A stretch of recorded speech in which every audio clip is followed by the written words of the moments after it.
Good morning बच्चों, good morning. देखो अपन exercise number 8.4 पढ़ रहे थे ना। क्या पढ़ रहे थे अपन? Exercise number 8.4। और इस एक्सरसाइज नंबर 8.4 के अंदर मैं आपको कौन सा क्वेश्चन बता चुका था अभी तक? Question number first and question number second. Okay बच्चों, तो आज अपन आगे की क्वेश्चन करेंगे। क्वेश्चन नंबर 3 अपन को नहीं करना है, ठीक है, क्योंकि ये चैप्टर 3 से रिलेटेड है, तो इसको अपन नहीं करेंगे, ठीक है। और ठीक है, अभी फिलहाल नहीं करते, देख लेंगे बाद में। क्वेश्चन नंबर 4 में जो है वो ऑब्जेक्टिव क्वेश्चन है, क्योंकि अपने ऑब्जेक्टिव भी आता है, तो अगर आप चाहो तो मैं बता देता हूँ आपको, ठीक है। तो क्वेश्चन नंबर 4 का फर्स्ट पार्ट कर रहे हैं अपन। क्वेश्चन नंबर 4 का फर्स्ट पार्ट, ठीक है। क्या लिखा हुआ है देखो इसके अंदर? इसमें लिखा हुआ है 9 sec square a, 9 sec square a minus 9 10 square a is equals to, इस तरीके से चार ऑप्शन दे रखे हैं कि a में आपके पास 1 है, b ऑप्शन में है आपके पास 9 है, c ऑप्शन के अंदर आपके पास 8 है और d ऑप्शन के अंदर आपके पास 0 है, ठीक है। यहाँ पे क्या आएगा? That how to count 9 sec square a minus 9 10 square a। अब आप बोलोगे कि sir we have no idea how to do questions. देखो कोई दिक्कत नहीं है, अपन को कुछ नहीं आता है। मैंने आपको सिर्फ एक बात बोली थी कि आपको यहाँ पे मैं जो 3 इनइक्वालिटीज लिख के दे रहा हूँ वो, और यहाँ पे बात छोटे से वो साइन को कोस में क्या लिखते हैं अपन, है ना, सेक और टैन में क्या लिखते हैं, वो कन्वर्जन आपको आने चाहिए। अगर नहीं भी आते हैं तो भी कोई मैटर नहीं है। यहाँ पे मैं वो फॉर्मेट वापस से लिख रहा हूँ। देखो क्या होता है, सबसे पहले अपने पास sine square theta plus cos square theta is equals to 1 होता है। पहली वाली इक्वलिटी यही थी अपने पास। सेकंड में था यहाँ पे sec square theta minus ten square theta is equals to ये 1 होता है। उसके बाद में था यहाँ पे अपने पास cosec square theta minus cot square theta is equals to ये भी क्या होता है? 1 होता है। Okay, is it? अब आप देखो यहाँ पे कि 9 sec square a minus 10 square a है, ऐसा दिख रहा है यहाँ पे, आपको दिख रहा है ना? तो इसमें से क्या करेंगे, इसको अपन सॉल्व करके देखते हैं, ठीक है। यहाँ पर ये देखो 9 दोनों में से कॉमन लिया जा सकता है। 9 को दोनों में से कॉमन लेने के बाद क्या बचेगा? sec square a minus 10 square a, ये बच जाएगा, ठीक है। अब ये देखो sec square a minus 10 square a की वैल्यू कितनी होती है? 1 होती है अकॉर्डिंग टू इनइक्वालिटी। तो यहाँ पे 9 को एज इट इज लिखेंगे और इसकी जगह पे लिखेंगे 1। तो 9 1 जा कितना होता है बच्चों? 9 होता है, और ये रहा आपका ऑप्शन नंबर बी। ओके, तो ऑप्शन नंबर बी आपका सही होगा इसके अकॉर्डिंग जो आपको यहाँ पे फॉर्मेट में लिखा हुआ है। आपको आ रही बात समझ में? ओके, तो इसी तरीके से ऑब्जेक्टिव क्वेश्चन है। आप चाहें तो मैं आपको सेकंड क्वेश्चन भी बता सकता हूँ, और मैं तो सारी बता सकता हूँ, यू नो ना। चलो कौन सा करें फिर बाकी? तो ये तीनों क्वेश्चन आप करके देखेंगे, सेकंड, थर्ड और फोर्थ। मैं आपको क्वेश्चन नंबर 5 बता रहा हूँ, और ये 5 नंबर का जो क्वेश्चन है, ठीक है, इसके अंदर 10 पार्ट है, ठीक है, 10 पार्ट है। और इस पूरे चैप्टर में से, पूरे चैप्टर नंबर 8 में से ये जो 5th क्वेश्चन के जो पार्ट है वो दुनिया के सबसे ज्यादा इंपॉर्टेंट क्वेश्चन है। दुनिया के सबसे ज्यादा क्यों? क्योंकि एग्जाम में जो आपका क्वेश्चन आता है 3 मार्क्स का या 4 मार्क्स का, वो इन्हीं क्वेश्चन में से आता है, ठीक है। और लास्ट में जब एग्जाम पास में आ जाएंगे ना, you near to be exam, तो मैं आपको वो क्वेश्चन भी बताऊंगा कि कौन सा क्वेश्चन आएगा। क्योंकि पिछले 2 ईयर से, या इससे पहले का मुझे कोई आइडिया नहीं है, बट पिछले 2 ईयर से वही क्वेश्चन आ रहा है जो लास्ट में आपको बताया जाता है। तो आपको सारे क्वेश्चन की प्रैक्टिस करनी है, ठीक है। आपको ये नहीं सोचना है कि सर चेतन सर बता ही देंगे लास्ट में। Okay, you don't have to think like that. तो अपन पहला क्वेश्चन करते हैं। तो 5th का फर्स्ट क्वेश्चन अपन देखें। 5th के फर्स्ट क्वेश्चन के अंदर लिखा हुआ है कि that we have to prove the following identities where the angle involve the acute angle for which the expression are defined. मतलब इनको आपको प्रूव करना है। क्या लिखा हुआ है देखो, फर्स्ट पार्ट पे लिखा हुआ है cosec theta minus cot theta, इसका होल स्क्वायर है, और ये इक्वल होना चाहिए 1 माइनस कोस थीटा और 1 प्लस कोस थीटा, ठीक है। ये आपको लेके आना है। तो सबसे पहले अपन इसका लेफ्ट हैंड पार्ट सॉल्व करेंगे। यहाँ पर ये जो लिखा हुआ है कि इसके लेफ्ट हैंड में क्या है, देखो लेफ्ट हैंड पार्ट को एज इट इज लिख लेता हूँ मैं पहले तो, और वैसे लिखा हुआ है तो यहाँ पे दोबारा लिखने की जरूरत नहीं है। इसको मैं कोसेक को क्या लिख सकते हैं, 1 अपॉन क्या लिखते हैं, 1 upon sine theta, minus coat को क्या लिखते हैं अपन, कोट को लिखते हैं cos theta upon sine theta, ठीक है। और ये इसका स्क्वायर, ये वाली लाइन समझ में आ गई। यहाँ पे मैं इधर आपको मोमेंट लिखा आता था, याद करो, इस तरीके से लिखा था ना कि sine theta is equals to क्या होता है, 1 अपॉन कोसेक थीटा होता है, ठीक है।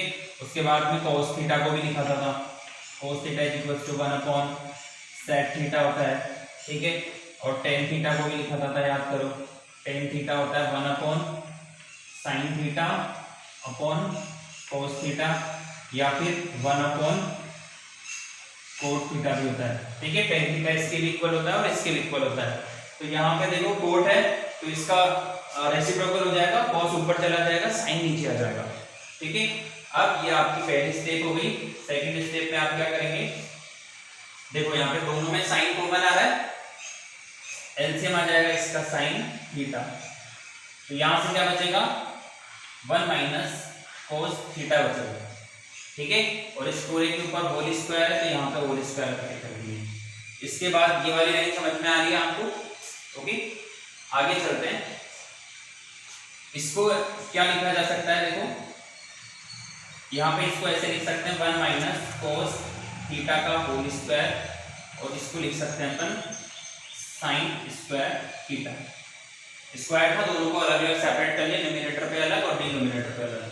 अब यहाँ पे आगे चलो, इस 1 माइनस कोस स्क्वायर थीटा को तो कोस थीटा का स्क्वायर, इसको तो एज इट इज रखा, यहाँ पर साइन स्क्वायर थीटा है, इससे देखो साइन स्क्वायर थीटा को क्या लिख सकते हैं, ये उधर जाएगा, इसको लिख सकते हैं अपन 1 minus cos square theta, okay. इसको ऐसे लिखा जा सकता है, बस होने वाला है इतना। 2 टाइम में तो इसको ऐसे लिखेंगे 1 माइनस कोस थीटा और 1 माइनस कोस थीटा। डिनोमिनेटर में देखो यहाँ पे 1 माइनस कोस स्क्वायर थीटा है, तो ये वाला फॉर्मूला लग रहा है, कौन सा वाला फॉर्मूला लग रहा है, ये ऐसे पढ़ा होगा ना आपने, x square minus y square is equals to x plus y और x माइनस y, ठीक है। तो यहाँ पे देखो 1 माइनस कोस स्क्वायर थीटा है, मतलब ये लिखा हुआ है 1 की जगह पर x है आपके पास और cos की जगह पे y है, तो इसको क्या लिखोगे आप, 1 प्लस कोस थीटा और 1 माइनस कोस थीटा, ठीक है। इस वाले से ये पूरा कट जाएगा, जो बचेगा वो आपका राइट हैंड पार्ट है, ठीक है, इज इक्वल्स टू ये r h और ये s। इधर किसको सॉल्व किए थे अपन ने, लेफ्ट हैंड पार्ट, ठीक है। तो इस तरीके से ये प्रूफ हो जाएगा। बताओ, देखो अच्छे से देखो इसको कि आपको समझ में आ रहा है या नहीं आ रहा है। अगर समझ में नहीं आ रहा है तो आप बताएं कि सर कौन सी लाइन समझ में नहीं आ रही है। ये लाइन के जो इधर वाला पार्ट है, ये तो फॉर्मूले हैं, ये आपका आंसर का पार्ट नहीं है।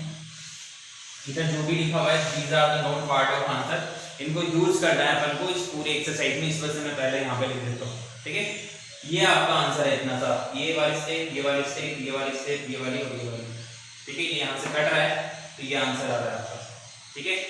अच्छे से ऑब्जर्व करके देखो इसको आप, अच्छे से समझ में आ रहा है आपको, क्योंकि जैसे इस तरीके से ये पहला क्वेश्चन है, बाकी के क्वेश्चन भी इसी तरीके से होंगे, बस आपको थोड़ा सा ध्यान देना पड़ेगा कि क्वेश्चन को कैसे करना है, ओके बच्चों। तो क्वेश्चन नंबर फर्स्ट आपको समझ में आया, क्वेश्चन नंबर सेकंड और देख लेते हैं, ओके।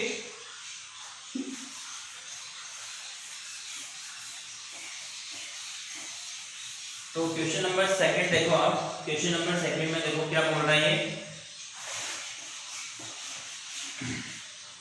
क्वेश्चन नंबर सेकंड के अंदर बोल रखा है कि कोस ए, यहाँ पे देखो क्वेश्चन नंबर सेकंड, फिफ्थ का सेकंड पार्ट में आपको बता रहा हूँ, और इसमें लिखा हुआ है कि कोस ए अपॉन 1 प्लस साइन ए प्लस 1 प्लस साइन ए अपॉन कोस ए, और ये इसके इक्वल में आना चाहिए 2 सेक ए, ये इसके इक्वल में ये आना चाहिए, ठीक है। तो देखो आप इसका अपन वापस से राइट हैंड पार्ट सोल्व करेंगे, ये वाला पार्ट में सोल्व कर रहा हूँ, ठीक है। Left hand part, sorry right बोला था मैंने, लेफ्ट हैंड पार्ट अपन सोल्व करें। इन दोनों का एलसीएम ले लेंगे सबसे पहले, कुछ नहीं करना है, इन दोनों का एलसीएम लेंगे। तो एलसीएम आ जाएगा इसका cos A और 1 प्लस sin A, ये एलसीएम ले लिया, ये पार्ट और ये पार्ट आगे पीछे लिखना है मैंने, यहाँ पे एलसीएम ले लिया। तो cos एलसीएम लेंगे तो cos sin से sin कट गया, ये cos इसके साथ मिलकर क्या हो जाएगा cos स्क्वायर A प्लस, देखो cos से cos कट गया, sin है, sin से मल्टीप्लाई होकर क्या होगा 1 प्लस sin A इसका होल स्क्वायर। देखो ये लाइन समझ में आ रही है। स्टार्टिंग में जो है अपनी फर्स्ट स्टेप या सेकंड स्टेप होगी वही आपको ढंग से समझनी है, बाकी तो फिर समझ में आ जाएगा। इनका एलसीएम लिया, ये रहा यहाँ पे, sin से sin सेपरेट हो जाएगा, cos जो है इससे मल्टीप्लाई हो गया cos स्क्वायर हुआ, cos से cos सेपरेट हो गया, ये 1 प्लस sin इससे मल्टीप्लाई हो गया स्क्वायर हो गया। यहाँ तक आ रही बात समझ?